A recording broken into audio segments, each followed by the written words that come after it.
నమస్తే అండి. నా పేరు doctor D V R Reddy, senior homeo consultant, Sneha homoeopathy. కొంతమంది పేషెంట్స్ అడగడం జరిగింది మమ్మల్ని, సెక్స్ ఎక్కువసేపు చేయాలంటే ఏం చేయాలా, దాంట్లో మంచి మందులు ఉన్నాయా అని అడిగిందనమాట. మనము ఈ లైంగిక సంబంధించిన వ్యాధులు కానివ్వండి, తర్వాత ఇలాంటి వాటి గురించి ఎక్కువగా చెప్పడం జరుగుతుంది. ప్రతిసారి కూడా చెప్పడం జరుగుతుంది. ఇది ఎక్కువసేపు అనేది వాళ్ళ శరీర తత్వాన్ని బట్టి ఉంటుంది, వాళ్ళ స్టెమినా. ఇది ముఖ్యంగా శరీర బలం కాదు, మానసిక బలం. దీని మీద డిపెండ్ అయి ఉంటుంది అనమాట ఎక్కువసేపు చేయడం అనేది. ఫస్ట్ ఫోర్ ప్లే చేయడం, దీనివల్ల కొంత ఉద్రేకం అనేది కలుగుతుంటుంది. దాంట్లో హార్మోన్స్ రిలీజ్ కావడం, ఆ మైండ్ అనేది దానిపైన ఫోకస్ చేయడం జరుగుతుంది. ఫోర్ ప్లే ఎందుకంటే ఇది మెయిన్గా. డైరెక్ట్గా చేయడం వల్ల ఎదుటి వాళ్ళు ఒకసారి రెడీగా ఉండకపోవచ్చు, వాళ్ళని తయారు చేయడమే ఫోర్ ప్లే అంటారు అనమాట. సో ఇలా చేయడం వలన ఒక 5 minutes ఒక టైం తీసుకుంటుంది. ఈ 5 minutes తర్వాత మళ్ళీ హార్మోన్స్ రిలీజ్ అయిన తర్వాత అప్పుడు సెక్స్లో పాల్గొనడం వల్ల ఉపయోగం ఉంటుంది. ఇంకోటి దీంట్లో టెక్నిక్స్ కొన్ని ఉపయోగించాలి. ఆన్ అండ్ ఆఫ్ మెథడ్ అనేది చాలా ఉపయోగపడుతుంది. ఎప్పుడైతే సెమెన్ డిశ్చార్జ్ అవుతుందని అనిపిస్తుందో అప్పుడు స్టాప్ చేయడం, ఒక 1, 2, 3 seconds తర్వాత మళ్ళీ స్టార్ట్ చేయడం. ఇట్లా చేయడం వల్ల డిశ్చార్జ్ కాదు. ఒకసారి డిశ్చార్జ్ అయిందంటే మళ్ళీ అంగం తిరిగి గట్టిపడడం అనేది చాలా టైం తీసుకుంటుంది. కొంతమందిలో 5 minutes తీసుకోవచ్చు, కొంతమందిలో 10 minutes తీసుకోవచ్చు. అదే చెప్పినామన్నమాట, శరీర తత్వాన్ని బట్టి ఉంటుంది. కొంతమందికి మానసిక స్థైర్యం ఎక్కువ ఉంటుంది. దీన్ని ఇంకొకటి ఎంజాయ్ రూపంలో చేస్తే ఎక్కువ టైం చేయొచ్చు. నామకే వాస్తే చేస్తే హార్మోన్స్ అక్కడికక్కడికే రిలీజ్ అవుతుంది, తర్వాత స్టాప్ అయిపోతుంది. మళ్ళీ టైం తీసుకోవడానికి ఇంకొంచెం టైం తీసుకుంటుంది. ఈ లోపల ఎదుటి వారికి కూడా అలసిపోయి ఉంటారు అనమాట. ఎందుకంటే వాళ్ళు డౌన్ అయినప్పుడు తిరిగి మళ్ళీ మొదటి నుంచి స్టార్ట్ చేయాల్సి వస్తుంది. ఇక్కడ ఉండేది ఇది.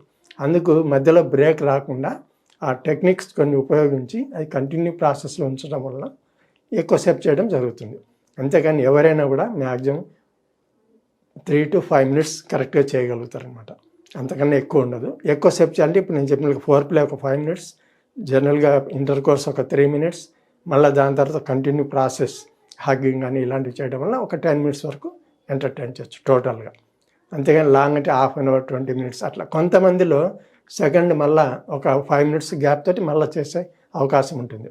అందుకు నేను ఫస్ట్లోనే చెప్పిన, వాళ్ళ బాడీ తత్వం, వాళ్ళ మెంటల్ స్టెమినా, తర్వాత వాళ్ళ ఫోకస్, ఇవన్నీ కూడా దీంట్లో ఇంపార్టెంట్ పాయింట్స్. దీన్ని టోటల్గా ఒక 10 to 15 minutes అట్లా చేయొచ్చు. ఈ ప్రాసెస్ ఇవన్నీ చేయడం వల్ల స్టేజ్ 1, స్టేజ్ 2, స్టేజ్ 3 ఇట్లా ప్లాన్గా ప్రకారం చేసుకుంటే ఒక 10 to 12 minutes వరకు హ్యాపీగా చేయొచ్చు. కానీ అంతేగాని టైం 1 గంట 2 గంటలు అనేది ఉండదు. కొంతమంది వయాగ్రా కానీ కొన్ని మందులు వాడతారు. ఇది వాడడం వల్ల స్టార్టింగ్లో బాగున్నట్లు ఉంటుంది, దాని సెకండరీ యాక్షన్ వచ్చేసి టోటల్ నిల్ అయిపోతుంది మళ్ళీ.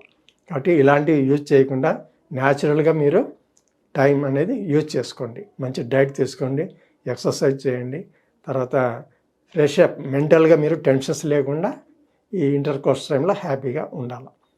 తర్వాత ఇలాంటి టైంలోనే ఆఫీస్ వర్క్ కానీ, ఫైనాన్షియల్ ఇబ్బందులు కానీ ఇట్లాంటివి ఏమైనా గుర్తుకొచ్చినాయి అనుకోండి, ఆటోమేటిక్గా డౌన్ అయిపోతుంటుంది.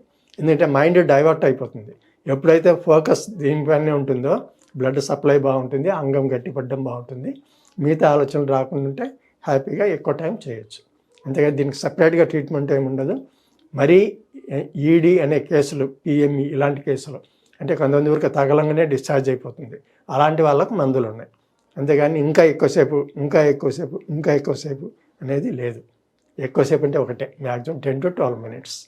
నేను చెప్పిన స్టేజెస్ 1, 2, 3. సో ఇవి ఫాలో కండి, హ్యాపీగా మీరు మీ దాంపత్య జీవితాన్ని ఎంజాయ్ చేయొచ్చు మీరు.